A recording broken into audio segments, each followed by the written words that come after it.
பிரியமானவர்களே, இயேசு கிறிஸ்துவின் நாமத்தில் உங்களை நான் வாழ்த்துகிறேன். இன்றைக்கு உங்களுக்கு ஒரு அற்புதம் நடக்க போகிறது. உங்களுடைய சரீரத்துல ஒரு வியாதியினால் உண்டான வேதனையினால அதிலிருந்து ஒரு விடுதலை வேண்டும், ஒரு அற்புதம் நடக்கணும்னு நீங்க எதிர்பார்த்து கொண்டிருக்கலாம். அல்லது உங்களுடைய வாழ்க்கையில கடன் பிரச்சனை, பண தேவை, குழந்தை இல்லை, ஏதோ ஒரு காரியத்தில் உங்களுக்கு ஒரு அற்புதம் தேவை. நான் அதற்காக உங்களோடு சேர்ந்து நான் ஜெபிக்க போகிறேன். தலைவலியும் காய்ச்சலும் தனக்கு வந்தால்தான் தெரியும் என்று ஒரு பழமொழி சொல்லுவாங்க. தலைவலி சின்னதா தெரியலாம், காய்ச்சல் சிறியதா தெரியலாம். அது நம்மை தாக்கும் போதுதான் அது எவ்வளவு பயங்கர வேதனை உள்ளது என்று தெரியும். பாருங்களேன், 2 ராஜாக்கள் 20ஆம் அதிகாரத்துல ஒரு தேசத்துக்கு ராஜாவா இருக்கிற எசேக்கியா என்கிற ராஜா, இஸ்ரவேல் தேசத்துக்கே அவர்தான் ராஜா. அவருக்கு ஒரு வியாதி வந்து விட்டது. ராஜாவுக்கு வியாதின்னா யோசிச்சு பாருங்களேன், அரண்மனைக்குன்னே ஒரு வைத்தியர் இருப்பார், ரொம்ப பிரபலமானவரா இருப்பார். ஒருவேளை அவரால் முடியாத பட்சத்துல தேசத்துல எங்கெங்க வைத்தியர்கள் எல்லாரையும் கொண்டு வந்திருப்பாங்க. எல்லாமே முடியாது என்று மரணப்படுக்கை. இனி அவ்வளவுதான் இந்த சூழ்நிலையில ஒரு தீர்க்கதரிசி அனுப்புறாரு, ஏசாயா என்ற தீர்க்கதரிசியை. அவர் சொல்றாரு, இது உங்களுடைய மரணத்துக்கு ஏதுவான வியாதி, நீங்க மறிக்க போறீங்க, இனிமே அவ்வளவுதான், ஆண்டவர் உங்களுக்கு கொடுத்த நாள் முடிவடைகிறது சொன்ன உடனே சுவர்புறமாய் திரும்பின ஆண்டவர் பக்கமாய் திரும்பி ஜெபம் செய்கிறா, கண்ணீரோடு அழுது ஜெபிக்கிறா. அந்த ஜெபத்தை ஆண்டவர் கேட்ட உடனே ஆண்டவர் மனம் இறங்குகிறார். உடனே தன்னுடைய தீர்க்கதரிசி மூலமா சொல்லி அனுப்புகிறார். 2 ராஜாக்கள் 20ஆம் அதிகாரத்துல 5வது வசனத்துல சொல்லப்பட்டிருக்கிறது, உன் விண்ணப்பத்தை கேட்டேன், உன் கண்ணீரை கண்டேன், ஏதோ நான் உன்னை குணமாக்குவேன். அதே மாதிரி ஆண்டவர் அவரை குணமாக்கிட்டார். அந்த அற்புதம் இந்த வேத புஸ்தகத்தில் எழுதப்பட்டிருக்கிறது. பிரியமானவர்களே, அதைத்தான் இன்றைக்கு ஆண்டவர் செய்கிறார். நம்முடைய விண்ணப்பத்தை கேட்கிறார், கண்ணீரை காண்கிறார், நமக்கு சுகம் கொடுக்கிறார், அற்புதம் செய்கிறார். சிலர் போய் தங்களுடைய வேதனைகளை மனுஷங்கிட்ட சொல்லி அழுவாங்க. என் குடும்பத்துல பாருங்க, இவ்வளோ கஷ்டம், நான் இவ்வளோ உபத்திரப்படுறேன். சில டாக்டர்கிட்ட அழுவாங்க, என்னை எப்படியாவது காப்பாத்துங்க டாக்டர்னு சொல்லி. நண்பர்கிட்ட அழுவாங்க. அவங்கெல்லாம் அவங்களை இறக்கப்படலாம், முடிந்த அளவுக்கு முயற்சி பண்ணலாம். ஆனா முழுமையான ஒரு விடுதலையை நமக்கு தந்துவிட முடியாது. ஆனா ஆண்டவரிடத்துல நீங்க கண்ணீர் சிந்தும் போது ஆண்டவர் அதை பார்க்கிறார். அவரால் செய்யக்கூடாத அதிசயமான காரியம் ஒன்றும் இல்லை. அவர் சர்வ வல்லமுள்ள தேவன். அவரால் எந்த வியாதியும் குணமாக்க முடியும். உங்களுடைய எந்த பிரச்சனையும் அவரால் தீர்க்க முடியும். உங்களுடைய எவ்வளவு பெரிய தேவையா இருந்தாலும் அந்த தேவையை சந்திக்க முடியும். வழியே இல்லாத இடத்திலும் அவர் வழி திறக்க முடியும். அப்ப அவர்கிட்ட நம்ம ஜெபிக்கும் போது அற்புதத்தை நீங்க பெற்றுக்கொள்ள முடியும். இன்னைக்கு உங்களுக்கு ஒரு சுகம் தேவையா? என்ன வியாதி? தீராத வியாதி. இத்தனை வருஷமா கஷ்டப்படுறேன்னு நினைக்கிறீங்களா?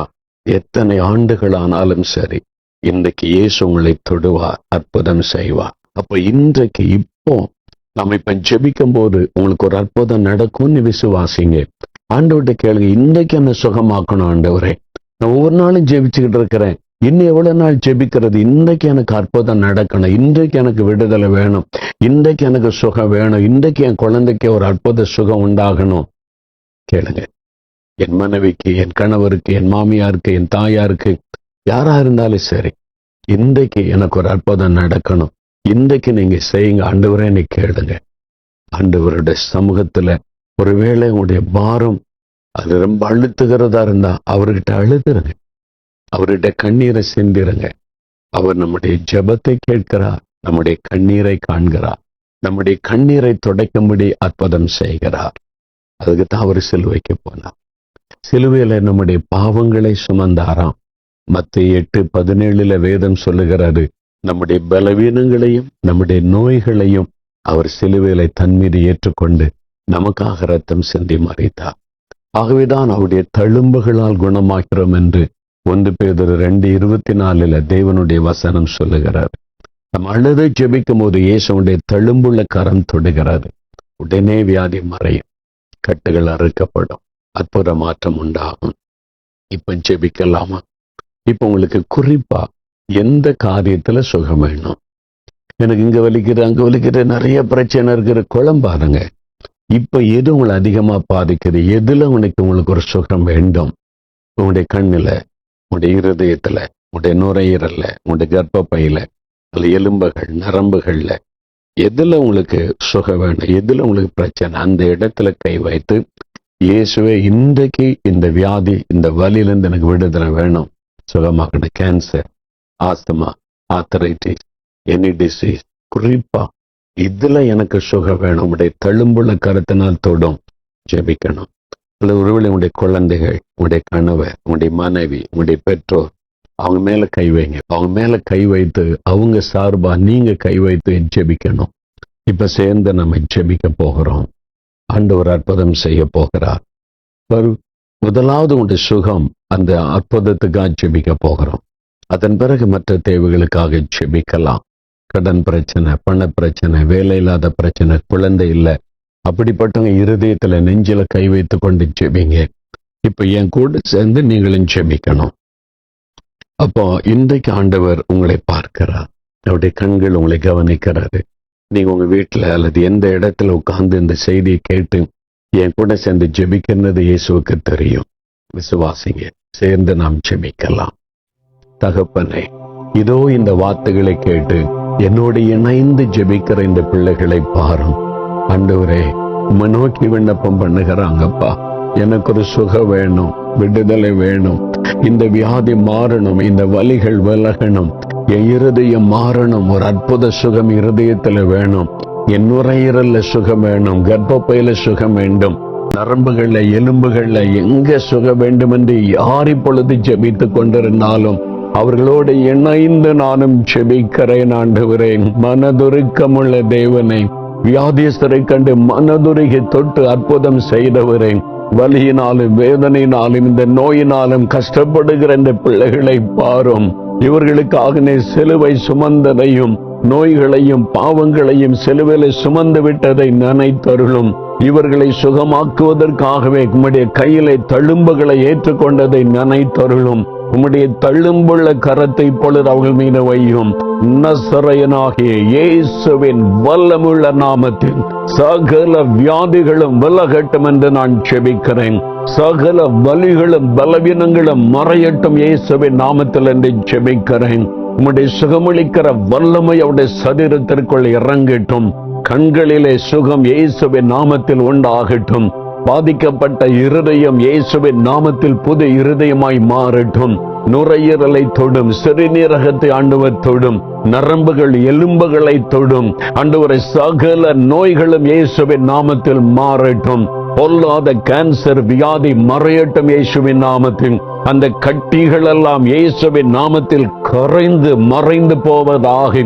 இந்த பலவீனப்படுத்துகிற ஆவிகள், நோய்களை கொண்டு வந்து இவளை வேதனைப்படுத்துகிற பொல்லாத சாத்தானுடைய வல்லமைகளை கடிந்து கொள்கிறேன் இயேசுவின் நாமத்தில். இப்பொழுதே விடுதலை வரட்டும். நடக்க முடியாதவர்கள் இயேசுவின் நாமத்தில் எழும்பி நடப்பார்களாக. கைகளை பயன்படுத்த முடியாதவர்கள் இயேசுவின் நாமத்தில் சுகம் அடைவார்களாக. குழந்தைகளுக்காக ஜெபிக்கிறார்களே, அந்த குழந்தைகள் மீது உம்முடைய வல்லமை இறங்கட்டும். பெரியவர்களை கத்த தொடும், வியாதி படுக்கைகள் மாறட்டும். இன்றைக்கு இப்பொழுது ஒரு அற்புதம் அந்த வீட்டிலே நடக்கட்டும். இயேசுவின் நாமத்தில் சுகம் விடுதலை உண்டாகட்டும். அவருடைய துக்கம் சந்தோஷமாய் மாறும்படி நீர் அற்புதம் செய்கிறதற்காய் ஸ்தோத்திரம், ஸ்தோத்திரம். தகப்பனே, எனக்கு ஒரு வேலை வேண்டும் என்று ஜெபிக்கிற பிள்ளைகளுக்கு வேலைக்காக வழி திறந்து ஆசீர்வதியும். கடன் பிரச்சனை மாறணும்னு வேண்டுகிற பிள்ளைகளுக்கு அதிலிருந்து விடுதலை தாரும். ஆண்டவரே, அவருடைய கற்பத்தின் கனி வேண்டும் என்று ஜெபிக்கிற பிள்ளைகளை பாரும். இயேசுவின் நாமத்தில் கற்பங்கள் ஆசீர்வதிக்கப்படட்டும். சந்ததியின் ஆசீர்வாதம் உண்டாகட்டும். இயேசுவின் நாமத்தில் அற்புதம் செய்து அவளை மகிழ பண்ணும். நம்முடைய கரம் தொடுகிறதற்காய் ஸ்தோத்திரம். அற்புதம் செய்துவிட்டதற்காய் ஸ்தோத்திரம்.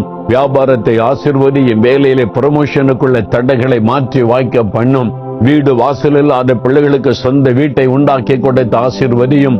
என்ன அவசியமான தேவைக்காக ஜெபிக்கிறார்களோ அதிலெல்லாம் இயேசுவின் நாமத்தில் அற்புதம் நடக்கட்டும். இன்றைக்கு ஜெபிக்கிற காரியத்தை பெற்றுக் கொள்ளுகிறோம் என்று விசுவாசிக்கிறோம். நான் ஒரு அற்புதத்தை இவர்களுக்காக எதிர்பார்க்கிறேன். அற்புதங்களை காணட்டும். இயேசு கிறிஸ்துவின் நாமத்தில் ஜெபிக்கிறோம் பிதாவே. ஆமேன், ஆமேன். பிரியமானவர்களே, ஆண்டவர் ஜெபத்தை கேட்டார். உடைய ஜெபத்தை கேட்டார். உடைய கண்ணீரை கண்டார். அற்புதத்தை காண்பீங்க. இனி என்ன செய்யணும்? ஸ்தோத்திரம் பண்ணுங்க. ஆண்டவரே, என் ஜெபத்தை கேட்டதற்காய் ஸ்தோத்திரம், எனக்கு அற்புதம் செய்து விட்டதற்காய் ஸ்தோத்திரம். துதிங்க, அற்புதத்தை எதிர்பாருங்க. Expect your miracle. இதிலிருந்து ஒரு அற்புத மாற்றத்தை எதிர்பாருங்க. அந்த மாற்றம், அந்த நடப்பதை நீங்க காண்பீங்க. இப்பொழுதே உங்களுடைய சரீரத்துல மாற்றம் உண்டாகிவிட்டது, வலிகள் விலகிவிட்டது. நல்ல ஆண்டவரை துதிங்க. கர்த்தருடைய ஆசீர்வாதம் உங்களோடு இருப்பதாக. ஆமென்.